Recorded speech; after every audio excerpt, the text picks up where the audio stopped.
It's the 4th of May, 1941. The war in Europe is only in its infancy.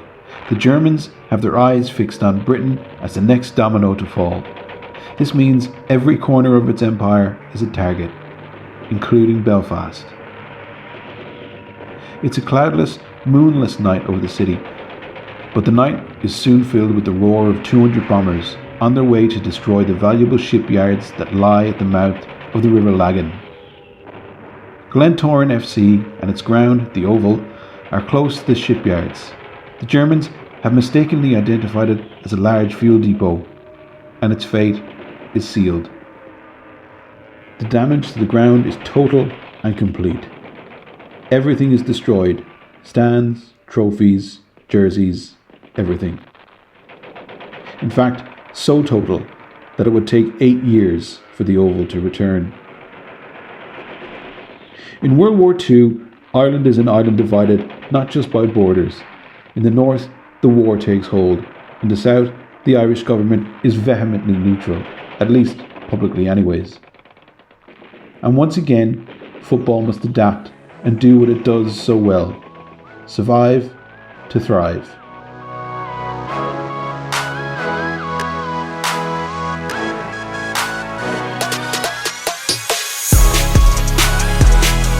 Hello and welcome to this week's Green Shoots, a history of Irish football with me, Kehlan, along with Gary Spain. Don't forget you can support us on Patreon for just €5 a month, where we put that money back into the podcast to get more ears listening to us. Just go to patreon.com/Green Shoots Podcast. That's patreon.com Green Shoots Podcast. And please share the podcast on your socials and WhatsApp and spread the word about Green Shoots. So let's get down to this week's show. So I suppose, Gary, let's kind of start off, I suppose, where we left off in the last podcast. We're in 1939. The spectre of World War is ever present. I suppose talk to us a little about where we are both domestically and I suppose with the national game, just on the cusp of what's about to happen. Yeah, so we stopped off at the end of the 38-39 season. So there was this sensational win over the Scottish League on St. Patrick's Day, which is, to me, it's one of the forgotten great results of Irish football, that 2-1 win. The draw with Hungary in Cork. Hungary had played in the World Cup final a year earlier. Shelbourne winning their first FAI Cup in what's probably wrongly known as the Dixie Dean final. Maybe the Saki Glen final would be more appropriate, given he won his 8th cup medal, he scored the winning goal, etc.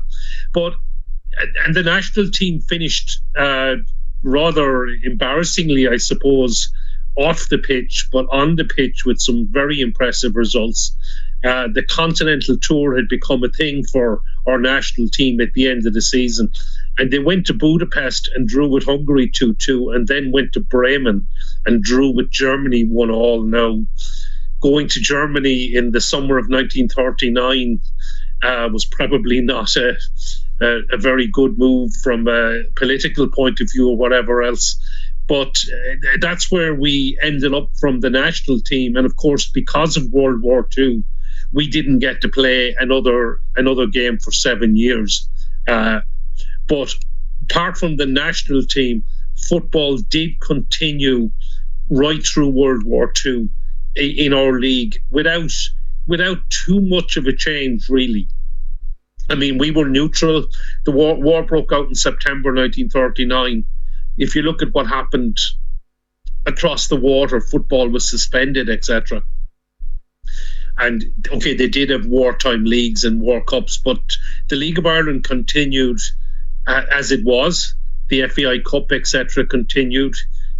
We continued to play inter-league games with, well, the only ones available at that stage were the Irish League and then what became the North Regional League. We can go on and talk about the way the leagues changed up north during the war years. We had one visit from a Scottish 11 in 1940, kind of a forgotten match as well, which was a semi-international. But after that, it was very much focused on the domestic game. And I suppose as well, what's interesting is that during this period, we're physically divided as an island, but you have part of our island up north, which is on the forefront of World War II. It gets bombed. It gets severely bombed in Belfast because of the shipyards, etc. And then on the other side, there's us in the Free State, who are, at least publicly anyway, vehemently neutral in everything that we try to put on a stance publicly. So they're two very different worlds in this period as well, aren't they? Absolutely. And I mean, if anything, let's say prior to the war, Belfast would have been seen as more prosperous, as the Northern Ireland would have been seen as more prosperous than south of the border.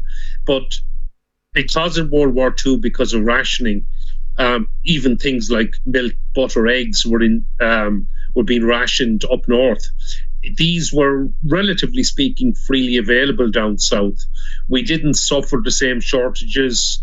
So there certainly were reports of people coming across the border to buy butter, etc.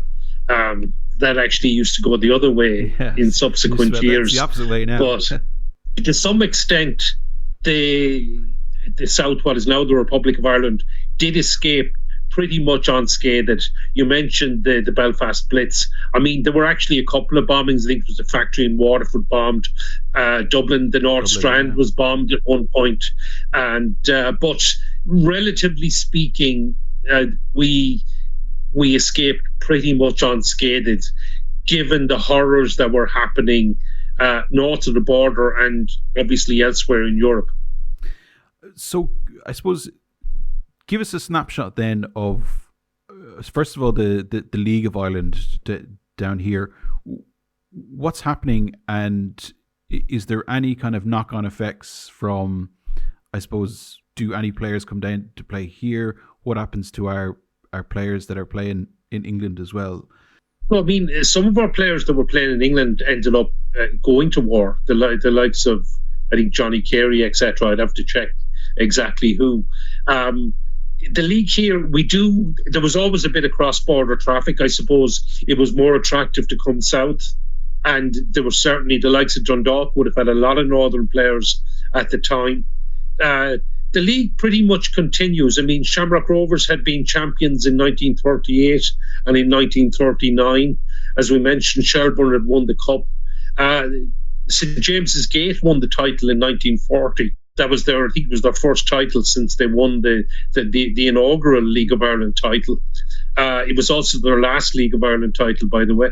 And Rovers went on to win the FAI Cup in front of, I mean, if you take the 1940 FAI Cup final, I think it was 38,000 people went to see Shamrock Rovers defeat Sligo Rovers. It was a second successive defeat for Sligo in the final, but there was no hard luck story this time. They were roundly beaten 3-0. And what of football up north as well? Because, you know, there's I suppose if we take the story of Glentoran and what happened to their football club because of their proximity to the shipyards up there as well. Yeah, so in Northern Ireland it continued. Initially it continued as normal, but then it basically became a Belfast league. The Irish league itself was suspended, and they created what was called the North Regional League, which was effectively a greater Belfast league. And I suppose one of the most significant things that happened was in May. Well, I think we need to talk about the Belfast Blitz in general. First of all, it was a very significant event. I mean, approximately 1,000 people were killed, 1,500 people were injured, and up to 30,000 homes were destroyed in the Luftwaffe bombing Belfast on a number of occasions. From the football perspective, it was the Glentoran played Cliftonville actually in the Oval, I think on the 3rd of May 1941, and put 6 goals past them. And the following night, one of the worst nights the Blitz happened, and the Oval which those who know Belfast will know, it's actually quite close to the shipyards, and you can see the great crane Samson and Goliath from the Oval. The Oval was mistaken, I think, for an oil depot, and it was targeted. Both stands were destroyed. There was a massive crater in the centre of the pitch, and it looked, for all intents and purposes, like it would never be. There's the river. I can't remember the name of the river. There's a river that runs by, and it had broken its banks and it had flooded the field as well. So it was completely destroyed.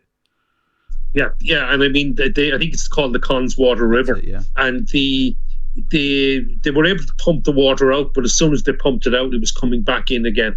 So they were really.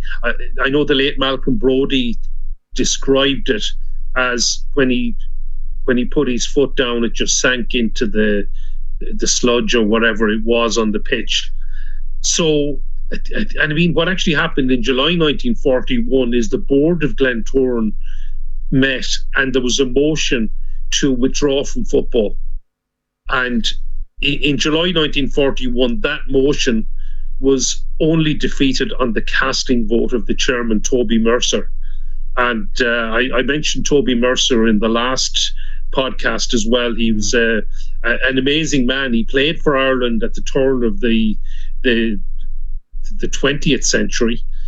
He got a few caps. He was very well recognized and very well respected administrator. And the reason I mentioned him in the last podcast was his portrait actually hung in the League of Ireland offices, which, given the relationship, was quite incredible.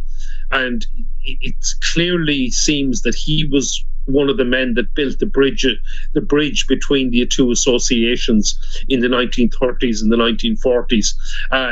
When he passed in the 1950s, the Irish Independent wrote an obituary for him as well. So he was certainly very well respected south of the border. And there's another thing about Toby Mercer, actually. I mean, he's obviously part of Glentoran folklore, but he's the only man to have held office in two clubs on both sides of the border. And it's still a mystery to me how this actually happened, because when Limerick went to, it would have been Grosvenor Park to play Glentoran in 1945 in the Dublin and Belfast Intercity Cup, they made Toby Mercer an honorary vice president. And there was no record of it in the local papers, so I can't find out the Limerick connection. But it was because of the great connection between Limerick and Toby Mercer. Now, I don't know. It seems a mystery to me, but there was obviously some connection with the Limerick club of the 1940s and Toby Mercer. But going back to Glentoran, going back to the Oval, Glentoran and Distillery actually played quite regularly for the Mercer Cup for many years after that. But it took 8 years for the Oval to be rebuilt, and in 1949, Glentoran finally got back to their spiritual home at the Oval. And I'd actually urge anyone, if there's any ground in Northern Ireland to watch a football match in, it's the Oval in Belfast. Now, I will caveat that by saying, in some ways it's falling down. It possibly needs a lot of work, but the character of the ground is incredible. It's also an amazing atmosphere. If you go to a Glens v Blues game, the big Belfast derby, Glentoran Linfield, the atmosphere will just be absolutely cracking there. But any game, it's certainly well worth a visit to the Oval. It's not far from the city centre, and obviously very near the shipyards, as we said. It's interesting to say that, because I suppose the one that we would know most is probably the Markets Field. We go there on a regular basis with Treaty United and stuff like that, and that's kind of the same type of stadium. It's got that huge aura of history down through the years. It's a focal point of what was happening at the time around the city. This happened here, so that's why you've got this, blah blah.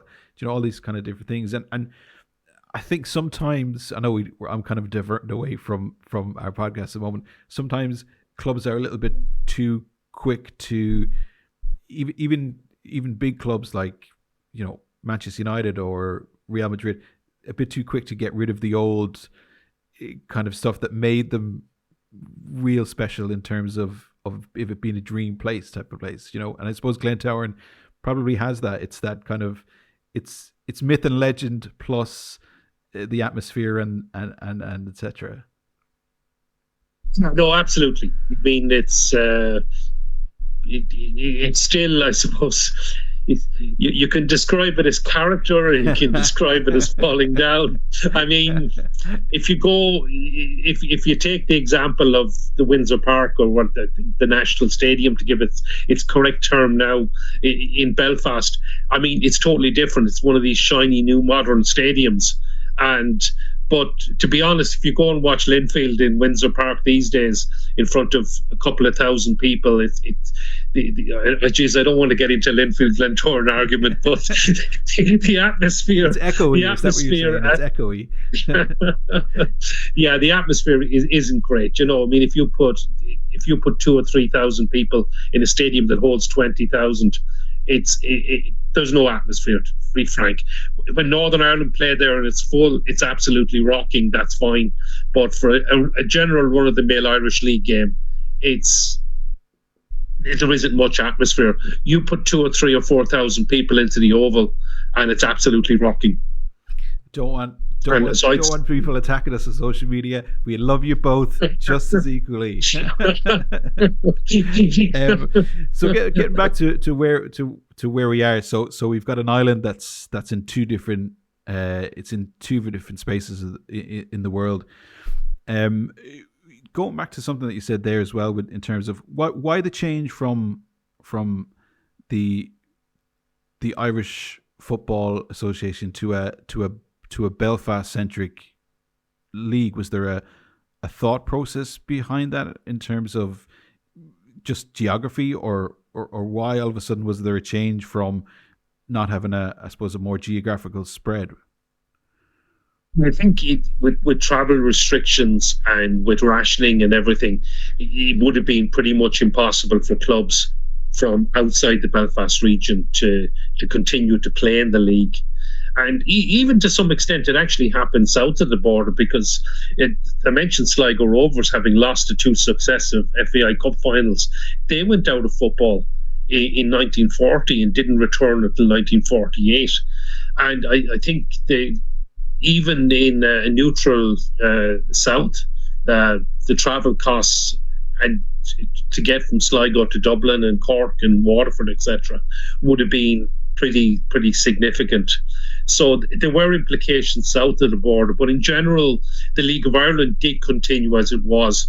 Most of the provincial clubs did survive. I'll talk about Waterford in a while, but north of the border, it had to become very much a Belfast centric league. The provincial clubs had to step aside, and the league got much smaller, and they're actually not counted in the official title statistics as well. If you look up the list of Irish League winners, I think it's 1941 it stops, and then it's the regional league for a few years, and the Irish League, of course, comes back when the war ended.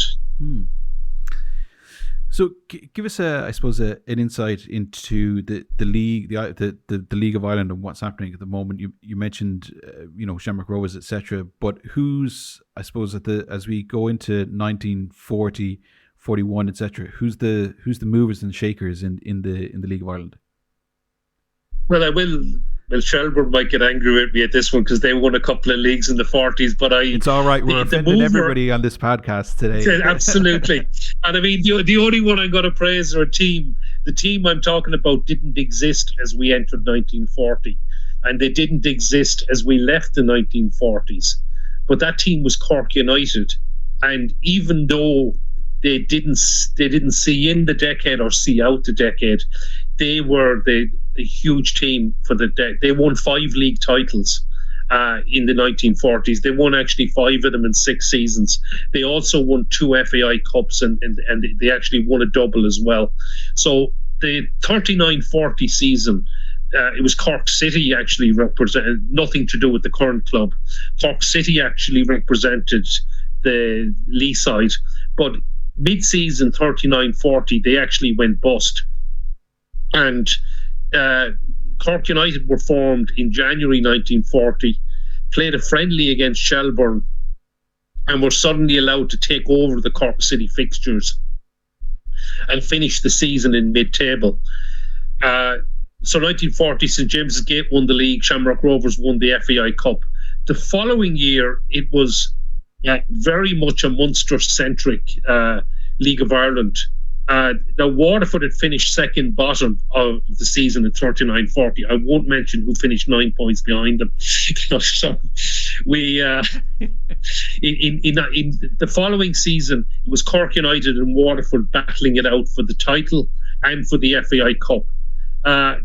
And Waterford, they'll probably feel a little bit cheated. Not that there was anything wrong in refereeing or anything like that, but Waterford actually defeated Cork United home and away, and they went to the Mardyke and pulled off a very impressive 2-1 win in March 1941 that appeared to make them that did put them in the driving seat for the title. But a draw at the Markets Field actually didn't help their chances, and they ended up dead level. So Cork United and Waterford ended up dead level in the league, which meant a playoff. And they also reached the FAI Cup final. So they were unquestionably the two best teams in the country. So we had the FAI Cup final up first, and it finished in a draw.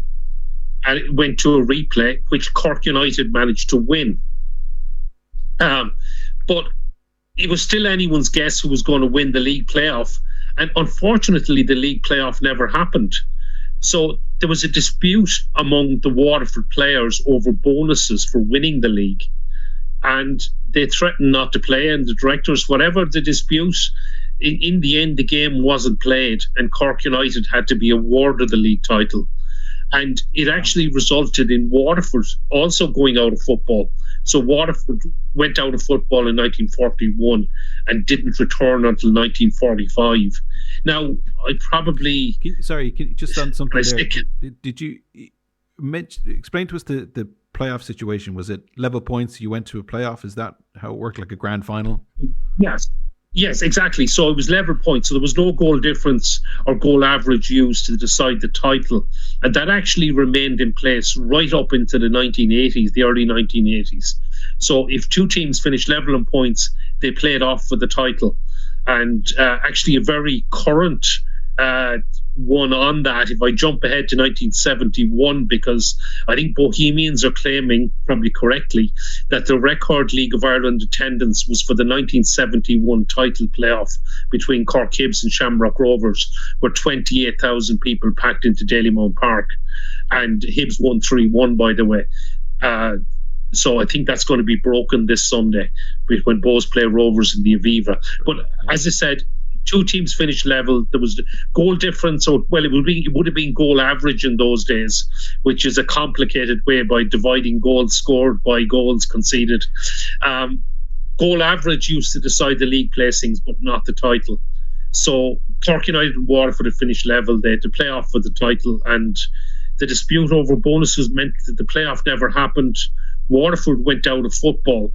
And when I say they returned in 1945, I'm always, I suppose, a bit careful about that. Was it the same club? Was it a new club? They actually did play as Waterford 1945 for many years after that. So, and I know in the 1980s, Waterford actually formed a new club as well. But I think in general, the history books do show Waterford, the current club, as being the 1937 and 1980 FAI Cup winners. So even though there was no senior football in Waterford for 4 years, I would consider them to be the same club. But I do appreciate that is up for debate and up for argument. Along the way, were they? I think they, in fairness, they actually did it. They seem to be claiming it was a new club for many years, and the 1945 was very prominent. I don't know whether there was money owed or whatever. Well, there probably was, given the history of the League of Ireland and the history of our clubs. Yeah. So. But let's go back to Cork United, because they won the double. I mean, we might joke about all the clubs Cork have had, but they've all been incredibly successful. So Cork United won the double in 1941. They retained the title in 42 and in 43, and they actually reached the cup final in both those years, but were beaten by Dundalk and Drumcondra respectively. They had a bit of a blip in 44. They didn't win anything, and they came back, but they came back in 45 and 46 and won the leagues again. So 5 leagues in 6 seasons, and they won the cup in 47 as well for good measure. And by 1940, I just wanted to talk to you just briefly on that a bit about Cork there. So where does the, I suppose, success come from the beginning? Does somebody just plow loads of money into them and they become successful? And then on the flip side of that as well, was it their own success that chokes them in the end? Is that kind of like the seesaw effect? Yeah, some of it is the success. I mean, they were a full-time team, so let's start with that. They had full-time professionals. I mean, Cork has always produced lots of talented footballers, but I mean, there were other full-time teams in the league at the time, and it was they were incredibly successful. They were paying good wages. They were attracting big crowds to the Murdoch. But actually, as you get into, I've actually done a bit of research on the 47-48. They did beat Bohs in the 47 Cup final, but things seemed to slip after that, and crowds dropped off. And I think it's a huge problem actually in general. If you're really successful, you're winning every week. I mean, the football fans in Cork, 5 leagues in 6 seasons, then they win an FAI Cup, and suddenly they're not as good as they were. The crowds, they were actually writing in the programs at the time that they need to keep the level of players they had. They needed the crowds, and they weren't getting the crowds. Now, I think it was cases of crowds dropping from 8,000 and 10,000 down to 3,000 and 4,000. You'd be very happy with 3,000 and 4,000 today.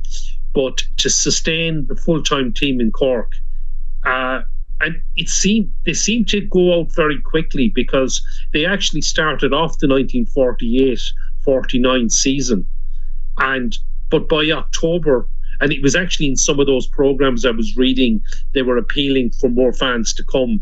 But I mean, if you're appealing in the match program, you're already talking to the people who are already there. So I don't know whether it's a case of bring a friend or whatever, hoping the media would pick it up. But by October 1948, it seems to have happened overnight. The club just pulled the plug. They just couldn't keep going. I'm guessing a little bit, but I imagine the running costs at the time of running a full-time team, a team that had been so successful, it just took its toll. And Cork Athletic were formed after that. They were quickly formed, a new club, new committee, etc. But it's one of the incredible stories of the League of Ireland, a club that only existed in the 1940s, and to be so successful. And but Cork has had fantastic success throughout the years. Yeah, absolutely. But it's the weirdest thing. Like, they literally appear for 7-8 seasons, something like that, win everything and disappear again. Yeah, it's. I probably should point out that Shelbourne won, I think, 3 leagues in the 1940s as well. No, we'll be getting emails from them as well. Yeah, and I will also absolutely say Limerick were runners up in successive seasons in the 40s to Cork United and to Shelbourne, and actually came very close to taking the title that Shelbourne won. It even went down. Limerick had finished the season, but Shelbourne had a game left against Shamrock Rovers, and unfortunately Rovers couldn't do us a favour and win the league for us. So it's kind of a pattern that we, I mean, not to delve too much on the decades after up to this period, but certainly back then anyway.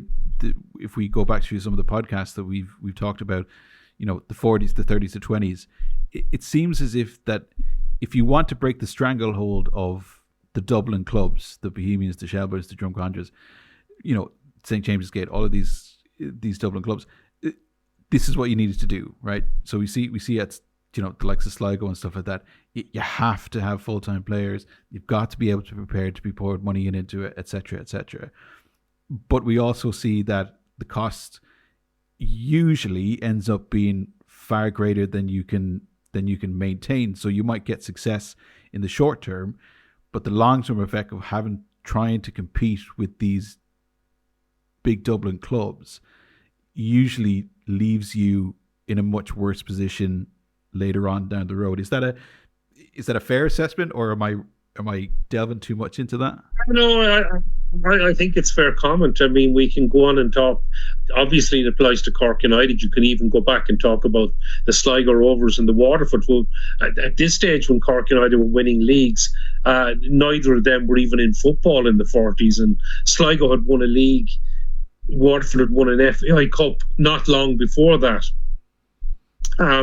So it's definitely fair comment. The great Cork Hibs side of the early 70s were bust by 1976. I mean, my childhood in the early 70s going to the Markets Field, Cork Hibs were the team. Well, Waterford as well, obviously, and that's another argument. But certainly Cork Hibs were the glamour team. They were the Real Madrid, the Manchester United of Irish football in the 70s. So, and a lot of these teams ended up going bust. The Great Drumcondra side of the 50s and 60s, they were gone out of football in the 1970s, in the early 1970s. So, excuse me, it is probably a sign of the League of Ireland that we lost so many clubs. Even the St. James's Gate team that won the league in 1940, they went out of football by the mid-1940s. I think it was 1943. They were gone. So I know they did subsequently come back in, I think, 1989, but and spent a few years in the First Division. And thankfully, that great club is still in existence. They nearly went bust there only a couple of years ago. But they went out of league. They won the league in 1940, and they were out of senior football within a couple of years. Now, it was tumultuous times. War was raging in Europe. But I mean, full-time football was still going on in this country. There were still huge crowds attending games. There were up to 40,000 at the Rovers Bows 1945 FAI Cup final, over 40,000, I believe. And there were some incredible crowds for interleague games as well in Dalymount Park. We continued to play the Irish League, or the North Regional League as it became. So we played them in Dublin and Belfast despite any travel restrictions. We played them every year right through the 1940s. And I suppose the other thing that happened for representative football in the war years were actually, because we were starved of, obviously couldn't play international football, the army actually played effectively, we didn't award caps for them, but these games were described as Ireland v the Army, and they were very competitive games with very big crowds. So they were played from 1942. It actually became the Defence Forces, I think, around 1946. But those games, Ireland v the Army, were played right through to 1948. And obviously international football had started up again in 1946. Switching our take then to, I suppose, international football at this period too. How, if there is any, how is that going, and how are we playing games? Is it just representative games? What are we looking at? So I said we played a Scottish 11 in 1940, but that was the last visit of anybody from Britain until 1946. The World Cup, the Olympic Games were obviously all cancelled. Ironically, Germany played international football right up to 1942 and played against countries such as Sweden, etc. But the home nations all stopped playing. And it wasn't until 1946 that at the end of the 45-46 season, the FAI embarked on a tour of Iberia, and we played Spain and Portugal on that tour, and famously had a famous 1-0 win over Spain. We don't beat Spain away too often, but we did manage it in 1946. Yeah, it's a Spanish team made up of some pretty good players too, is it not? I mean, like Real Madrid would have been, as it probably always is, the spine of the Spanish football side.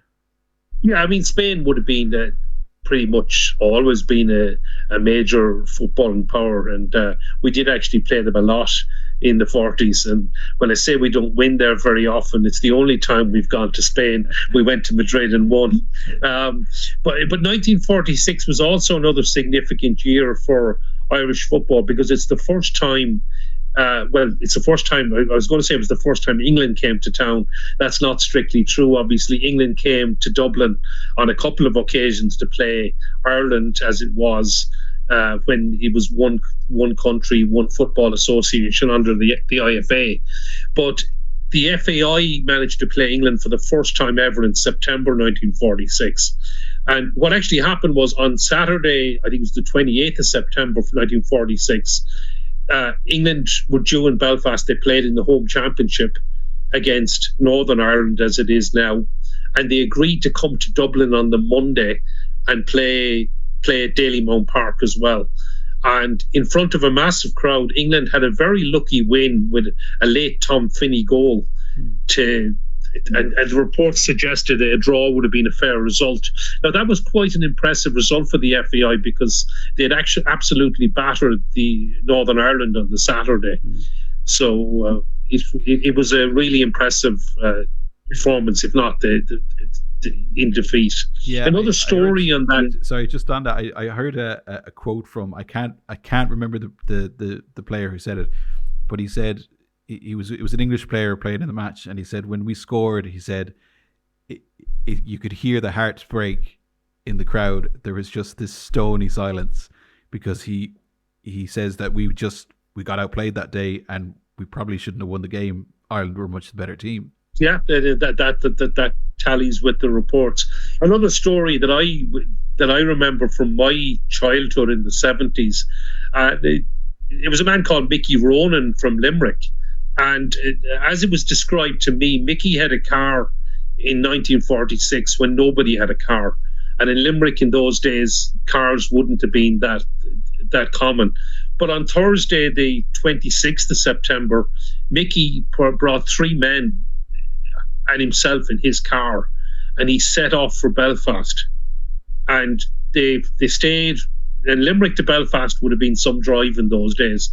They got to Belfast on Saturday morning, went to the game at Windsor Park, came back, were in Dalymount Park on the Monday, and came back to Limerick on the Tuesday. So you would have had to leave Limerick on a Thursday in those days, get back on the Tuesday. But what a journey, what an ordeal. And I remember as a young boy actually hearing Mickey describe that trip, and it was just so fascinating. And I suppose in some ways, the scary thing about that, this was about maybe 26, less than 30 years, definitely after the trip. I could go back 30 years now, and it seems like only yesterday. But anyway, it's it was some trip in those days to go from Limerick to Belfast and back via Dublin to get to those 2 games. Oh, for sure. I mean, surely at the time, driving from Limerick to Belfast is a good 8-9 hours. On that journey, and then Dublin to Limerick, I'd imagine Dublin to Limerick, probably about another 4, 5, 6 hours. Yeah, well, I mean, there were overnights. Obviously, you couldn't even leave on the Friday. They had to leave on the Thursday and stay overnight somewhere Thursday night, stay Friday night somewhere, get the match in Belfast on the Saturday, and then get down to Dublin for the Monday. Absolutely, yeah. I mean, the roads wouldn't have been up to much in those days. I imagine the 1940s cars wouldn't have been able to go at too much of a pace. No 120 kilometers an hour there. No, absolutely not. But what a trip, and what I mean, and to see some of the great players, as said, Tom Finney got the winning goal. What players they were, and it was the first time England played the FAI as well, and that was a huge deal. There's I remember reading up on that as well, and there was a lot made of that trip of England to come play as well, wasn't there? As in, they really turned it into a, dare I say, a political exercise where it was you'll be greeted warmly, you'll be welcomed, come play, and bring an English side to come play Ireland, etc. And it really was a not a frosty event. It was a friendly event. It was a friendly. Absolutely. And I mean, it's also to put this in context. I mean, we had split from the IFA. We had talked about this in previous podcasts. We had got approval in 1923 from the IFAB, the International Football Association board to play against these interleagues, club sides, etc.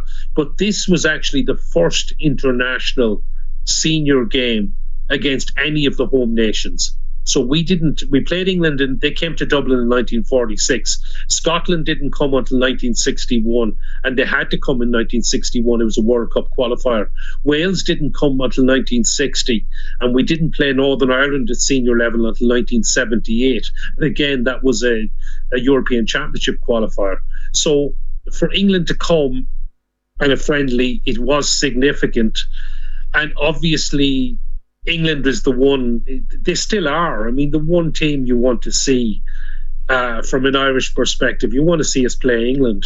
Obviously, you want to see us win. But is what you're trying to say. You want to see us. You want to see it. Yes, absolutely. And but it is the biggest game still. I mean, if you want to be guaranteed to sell out the Aviva, you bring England. It's even more so than bringing in Argentina, a Brazil, a Germany, a Spain, whoever else. Obviously, massive footballing nations, but the one we want to see, the one we want to beat, it's always England. It's an interesting thing because England, and even the English team that comes to Dublin, they're all stacked with stars. That's why. Do you know what I mean? It's really that's it, isn't it? Because you open up your newspaper, even back then, you're seeing all these big names like Tom Finney, etc. And even if we go back to the last podcast, Tixie Dean, who's if there's a beyond legendary, it's probably somebody like him. So it's that even back then, those English teams were stacked with not just good footballers, but world-class footballers. Yeah, I mean, you the likes of Tom Finney, you've Stanley Mortensen, you have Stanley Matthews. We didn't have Match of the Day or didn't have TV in those days, but there was Pathé News. You could see some glimpses of them in the cinemas. As you said, when you opened up your newspaper, these were the players you read about, and you didn't get a chance to see them in the flesh because, I mean, travel was a big deal in those days. You couldn't go over and watch Man United or Liverpool on a Saturday. It just wasn't a done thing. There were some people used to go to the FA Cup final every year, but they would have had to be fairly wealthy to afford that trip, and then they'd be going over on the boat and train. And it wasn't cheap. Relatively speaking, in those days, it probably cost a whole lot more than it would today to even go to the States or something like that. So to go to the cup final, to go to a big game across the water was a big deal, and travelling to the continent would have been pretty much unheard of, or certainly incredibly costly for the ordinary working man or woman. So to have England coming to Dalymount Park to play against us was a huge deal. Absolutely, yeah. I wanted to ask you about the Iberian tour as well. We're off the back of a war in Europe, fighting fascist regimes on the continent. Franco is still in charge in Spain. Was there a hesitancy to go and play in Spain because of that, the optics of it, or was it a kind of, you get to play against the stars of Spanish football, and that's probably the allure that's a bit too much to turn down. Well, I suppose, I mean, if you go back, we had played against Spain in the 1930s anyway. And I think also 1930s Ireland, 1940s Ireland was very much Catholic country. And we did talk about, well, Irish people went to fight on both sides of the Spanish Civil War in the 1930s. And there certainly was, there would have been a lot of support for Franco. Franco was seen very much as a friend of the Roman Catholic Church. And so, I mean, the reality is we went to Spain in 1946. We went there in 1948. We went in 1952. They came to Dublin in 47 and 49. I might even be forgetting one or two as well. But so I don't think there was that much controversy. I mean, the newspaper reports at the time were talking about one of our greatest ever wins. And I should mention a couple of people in this game because it was one of our greatest ever wins. Joshua Sloan got the only goal in 37 minutes, but the hero of the hour was Con Martin. And it was an unusual thing for Con Martin because he was one of the great outfield players on the Irish side, but he actually played in goal that day. Wow. I don't know what happened. The goalkeeper was injured or whatever, but Con Martin went in goal. And I mean, the reports are saying he stopped everything. It was wave after wave of Spanish attacks. And as I said, it's the only time we've beaten Spain in Spain. Well, the men, it's actually the only time for the men. We can talk about Olivia O'Toole and a wonderful win for the women in the 1990s. But anyway, that's for another time. But it was a really top. And I mean, if you look at some of the names of the players that played that day, there was Jackie Carey, one of the greats that played on both sides of the war for Ireland, captain of Man United, Football Writers Player of the Year, I think, in 1948. Peter Farrell, Tommy Eglinton, Davy Walsh. We had Davy Walsh in Limerick. What a goal scorer, what a player. Went on to play for Linfield, West Brom, Aston Villa. Another Limerick, well, Davy wasn't from Limerick, but he did play for Limerick. I have to mention Bud Ahern, one of probably the greatest footballer Limerick has ever produced. The legend that is. Yeah, absolute legend. Bud Ahern was on that team. And so it was a very strong Irish team looking back at some of the famous names. But to go to Spain and beat Spain was still an incredible result and an incredible performance. Because, I mean, we took some hammerings there. I think they put 6 past us in 1952. And they were, if you ask Irish football fans of the 60s, Spain would become the bane of our lives in 3 successive campaigns. They knocked us out, but that's for another podcast. So, but to go on that tour to beat Spain was quite an impressive result. We lost 3-1 in Portugal, by the way. But can I ask as well the makeup of that Irish team, the makeup of the Irish team that goes to play? Is it mostly players that play in the League of Ireland? Was there some that had been given permission or whatever, or had come over from playing in England, or what was the makeup of the team? So we actually had, so a lot of them would have been cross-channel players. So even at that stage, Jackie Carey was definitely at Manchester United. I'm pretty sure Tommy Eglinton, Peter Farrell, etc., would have already gone cross-channel. Another significant thing about that tour, and it's a story for another podcast, but it's worth mentioning because it's the last time we picked players born north of the border.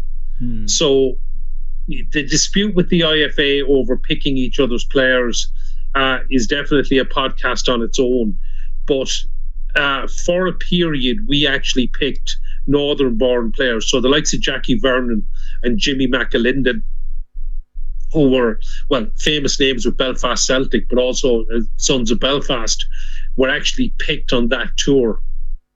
And we actually stopped after that tour, and well, I suppose up until the 1990s when it all started again. But we stopped picking players born north of the border after that Iberia tour in 1946. And obviously the IFA was still picking southern-born players. And some of the players I mentioned there, the likes of Tommy Eglinton, Tom Martin, etc., were still playing for the IFA right up to 1950. But so it was a significant tour in quite a few ways. Absolutely, yeah. It's interesting that we again we're back to this kind of conversation of great talent, but that edge that brings us over the fence, I suppose, to World Cups or to championships, etc., is still kind of elusive as well, because we can go to places like Spain and pull out a result, surprise or not. You still need to fight, and you still need to battle to get a win like that as well. Yeah, I mean, it's true, because even if I go back to 1931, we went to Barcelona and drew 1-1 with Spain. They came to Dublin later in the year and put 5 past us. So, but I mean, you can look at the results even back before the war. The impressive win over going to France and beating France, and then losing out to Norway, qualifying for the World Cup in 1937. In 1938, we had a very impressive win over Poland, who had beaten us 6-0 a few months earlier. So we were able to get some really significant wins and draws, and then maybe interspersed with some pretty embarrassing results as well. Again, you're going back, traveling away from home. You don't know. Obviously, it was pretty arduous to travel in those days. It would have been pretty tiring. In some cases, you don't know what state the players would arrive in. I mean, I mentioned the 1952 defeat by Spain. We were also hammered by Austria on the same trip. I mean, 6-0 defeats in May and June 1952 in successive games. You just wonder, were things done properly? At what state did the players arrive in? We'll probably never know. We were also beaten 3-0 by Germany on that trip as well. But we'd beaten Germany a few months previously in Dublin. So you don't... Well, I don't know what's written in the history books or what's recorded. Unfortunately, we can't ask the players from those days anymore what went on. But I suspect that maybe the travel arrangements weren't as good as what they were. Players could have been packed onto trains, maybe staying in poor hotels, maybe arriving the morning of a game. Money would have been tight, etc. And possibly, I mean, there are stories as well, certainly of club and national team games, of trips abroad that may not be taken as seriously as they should have been by the players, and maybe have a drink or two too many the night before. Because, again, sometimes these games can be seen as a bit Mickey Mouse, and sometimes they're obviously of immense importance as well. But yeah, I think you have to understand as well, because we talked about this when we did the one about the Olympics as well, the 1924 Olympics, where they had to travel to Paris, etc. Like, we live in a world of Ryanair, right? Where basically it's 20 or 30 quid to Lisbon or blah blah blah. This is a world where it took you a week to get somewhere around Europe, with a train and a boat or whatever, etc. So it's very different to what it is now, and also from a player's point of view, unless there's something serious on the line, if you're going somewhere for a friendly, you are going to kind of treat it maybe a little bit like I'm not saying that they did, by the way. I'm not casting any aspersions on somebody, but I'm just saying from their point of view, you don't get to travel much. You don't get out of Ireland much. Here you are, you have an opportunity, in whatever country to almost have a working holiday where, you get to play a game of football plus, you get to, you get to maybe unwind a little bit too. Yeah, there is. And I mean, these, as you say, travel in those days was very much a novelty. I mean, I know my father was born in 1939. He didn't go outside of Limerick until he was 14 in 1953, when he got on a train on his own to go to Dundalk to watch Limerick win the Shield. As a 14-year-old, it was his first time leaving Limerick. Wow. And it would have been pretty much the same for most people. I mean, it's my grandparents didn't get on a plane until I think well into the 1970s. They were already grandparents long before they ever sat in a plane. It was very much different times. Travel was incredibly expensive, and it wasn't something the normal working person really considered or could afford.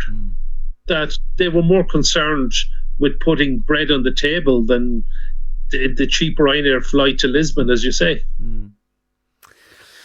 Interesting, yeah. And so we kind of go through this period of 1939 to 1946, 47 ish.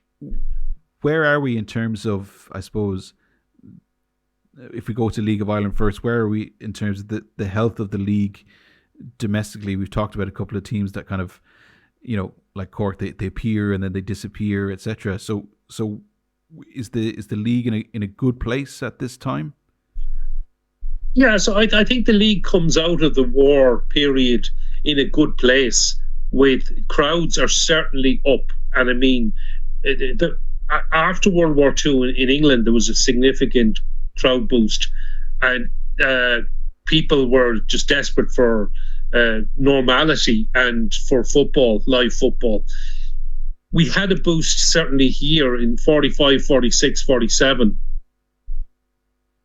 The attendances at the cup finals were up. The attendances at the interleague were pretty significant.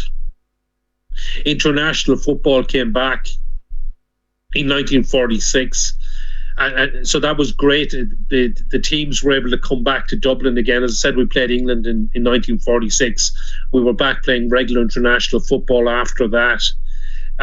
You had Irish players starring across the water.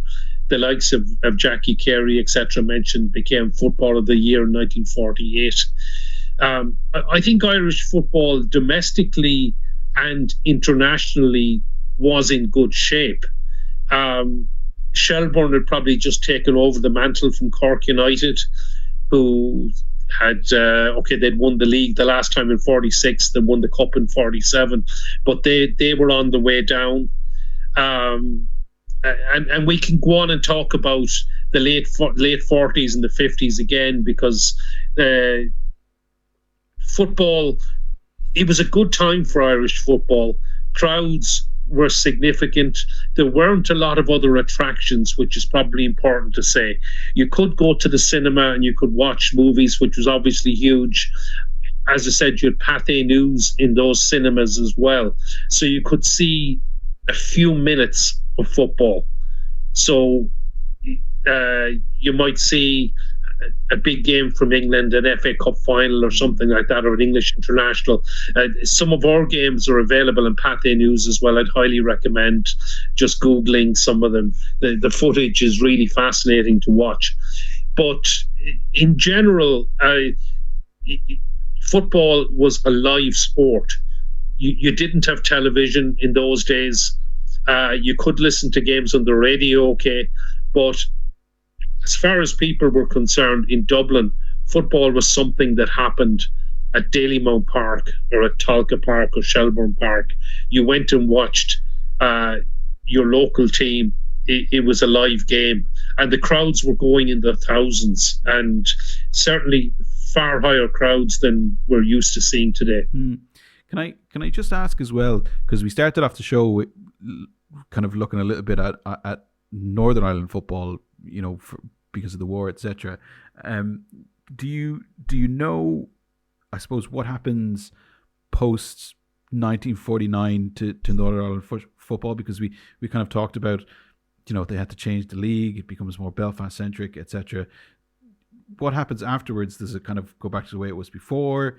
Does it create new powerhouses up there in terms of football clubs, etc.? What happens? Do we know? Well, yeah. So it was a significant time north of the border as well. So the North Regional League existed during the war, but after the war they went back to the Irish League. The Irish Cup had continued. Now, Glentoran were always, I suppose, a significant club north of the border, but they were well behind Linfield, and they still are. I'm not going to get into that argument again in league titles and cups won, but that is a fact. But a significant powerhouse in Belfast at the time was Belfast Celtic, and the big two in Belfast in the 1940s were undoubtedly Linfield and Celtic. And I suppose a significant moment happened in Boxing Day, as they would call it, 1948, when Linfield played Celtic at Windsor Park, and some of the crowd invaded the pitch and attacked Jimmy Jones, a star striker for Belfast Celtic, and he got badly injured. He got his leg broken. There was a lot of trouble after that. There were fines. Windsor Park was closed for a couple of games, and at the end of the night that season, Belfast Celtic made the very fateful decision to withdraw from Irish League football. They'd gone on a tour of North America, which again was an incredible thing. They were the first Irish team ever to cross the Atlantic, and not only did they go to North America, they played the Scottish national team and they beat them 2-0 in one of the most phenomenal, sensational results in history, really. And Scotland don't generally tend to play club sides, and I wonder why.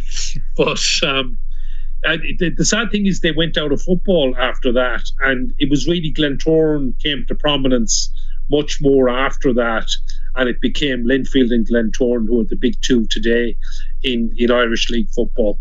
But for very much of the 40s, it was either Linfield or Celtic winning the league or the cup. Distillery were reasonably strong in those days as well. They're obviously still going, but unfortunately a shadow of the great club that competed for honours for so many years. Absolutely, yeah. I think as we say often enough on this podcast, it'd be interesting to do a podcast solely on Belfast Celtic, because they have cropped up quite a lot in our podcasts so far up to this episode 5, most assuredly, and a number of clubs too. Gary, thanks very much again. As ever, another fascinating insight into Irish football. We're creeping up into the mid 40s and into the 50s now of Irish football as well. We've come on such a journey, and it's been such a fascinating journey, I think, to look at the ins and outs of how football, I suppose, more than anything, survived through, I suppose, 40, 50 years of incredible period of Irish football as well. So, Gary, thanks very much, and we look forward to the next time. Absolutely. Thanks, Kehlan. Well, that's it for this week's show. Don't forget you can support us on Patreon for just €5 a month, where we put that money back into the podcast to get more ears listening to us. Just go to patreon.com/Green Shoots Podcast. That's patreon.com/Green Shoots Podcast. Please share the podcast on your socials and WhatsApp and spread the word about the show. Remember to support your local League of Ireland club. It's our heritage, it's our game. Until next week, bye for now.